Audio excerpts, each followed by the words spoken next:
네, 5월 16일에 안덕근 산자부 장관이 이번 주에 미국에서 이번 주에 미국에서 본격적으로 한미 관세 협상, 실무 협상이 예정돼 있다 이렇게 브리핑을 하셨는데 2주 뒤에 새 정부 출범입니다. 굳이 서두를 이유가 없다라는 것을 다시 한번 말씀드립니다. 기재부는 별도로 환율 협상을 진행하고 있는데 5월 5일 제네바에서 미국 측과 만난 사실을 비공개하고 있습니다. 일본은 환율 협의를 다루지 않기로 결정을 했습니다. 그런데 우리는 지금 미국 요구를 당연히 수용하겠다 이런 것인지 걱정을 하지 않을 수 없습니다.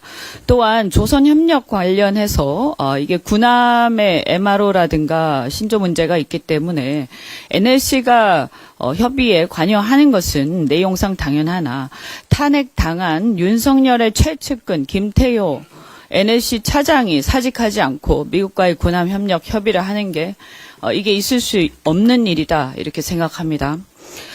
이런 모든 이 관세 협상 관련해서는 종합적인 전략을 수립해서 일관된 대응이 필요하고 불과 2주 남은 새 정부 출범을 앞두고 탄핵당한 정부에서 탄핵당한 대통령과 정부 측 관계자들이 여기에 대해서 진도를 나가는 것은 매우 부적절하다. 다시 한번 경고합니다. 국익을 생각해서 실무 협상 지금 진행하고 있다라고 하는데 최소한의 실무 협상에서 그쳐야 한다라고 이미 분명히 말씀을 드렸습니다.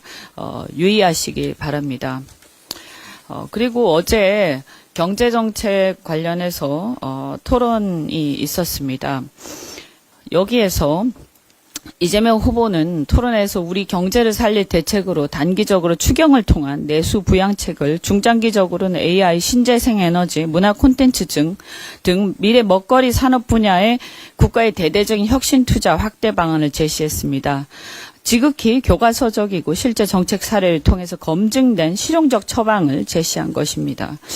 지금처럼 경제가 극심한 내수 침체로 경기 불황에 빠져 있을 때 정부가 적절하게 재정 지출을 늘려서 경기 부양 기능을 하는 것은 정부의 당연한 책무입니다. 이것은 케인즈의 유효 수요 이론의 바탕을 둔 거시경제 정책 운영의 기본이고요.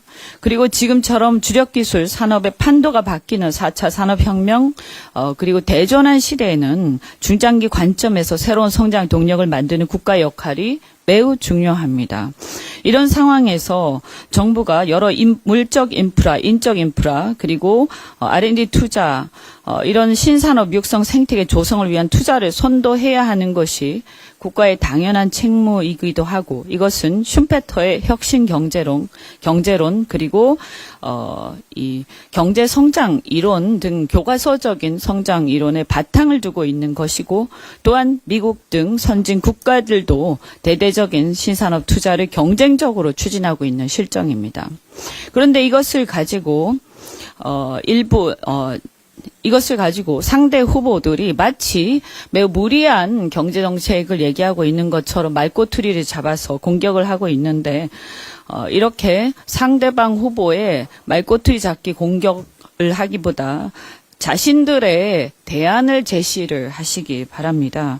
특히 이준석 후보께서는 본인의 정책 대안을 제시하지는 않은 채 이재명 후보의 대안을 비판하는 데 올인했습니다.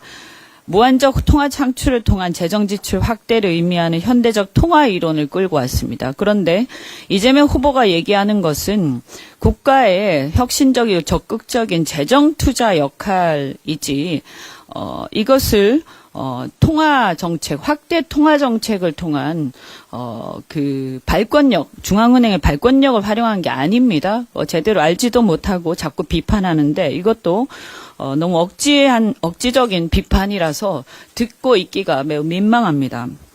또한 이재명 후보가 제안한 국가혁신펀드 활용처에 대한 문답에서도 마찬가지입니다. 이재명 후보는 펀드의 구체적인 투자 분야 대상은 실제 펀드를 운영하는 단계에서 운영 주체들이 엄격한 타당성 심사 등을 통해서 결정될 것이다. 너무나도 당연한 상식적인 얘기입니다. 그런데 이것을 가지고 마치 준비가 안 됐다 이렇게 얘기를 하는데 어떤 누가 투자 펀드를 얘기를 하면서 그 투자 펀드의 큰 비전과 방향만 얘기하는 것이지 운영 주체들이 어디에다가 어떻게 투자하겠다 이런 걸 지금 결정해 놓고 있다면 그것 자체가 웃기는 얘기입니다.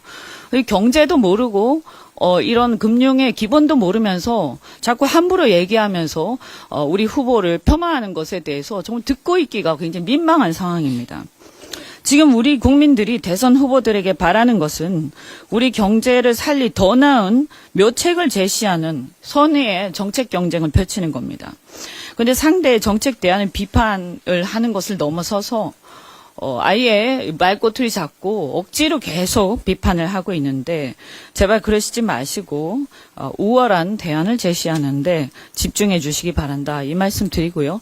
또 거기에 덧붙여서 국민의힘에서 자꾸 이재명 후보 그리고 우리 민주당의 에너지 정책을 가지고 탈원전하고 있다. 이런 식으로 자꾸 왜곡하면서 팩트를 왜곡하면서 또 비판을 합니다. 어제도 토론회에서 후보께서 분명히 언급하셨습니다. 우리의 입장은 이념이 아닌 국익적, 실용적 관점의 합리적 에너지 믹스입니다.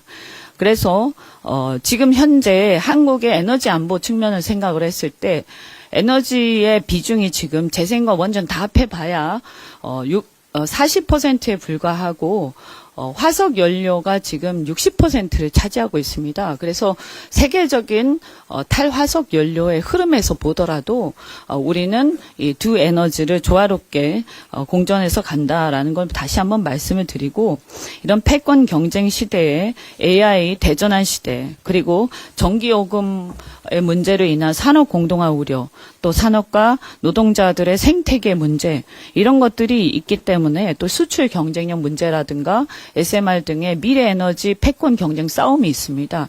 여기에 대해서 우리 민주당이나 이재명 후보가 소홀히 하고 있지 않다. 다시 한번 말씀을 드립니다. 다만 분명하게 말씀드리지만 우리 국민들의 안전성에 대한 우려, 그다음에 국민들의 수용성 이런 것들을 또 무시할 수는 없는 것입니다. 이것을 조화롭게 유지해 나가겠다. 다시 말씀을 드리고 국힘 등은 더 이상 이 에너지 문제로 이념 싸움을 걸지 마시기 바랍니다. 국가의 미래를 위해서 조금 더 현실적이고 좀 더 합리적인 대안을 제시하면서 정책 경쟁을 해나가시기 바랍니다. 이상입니다.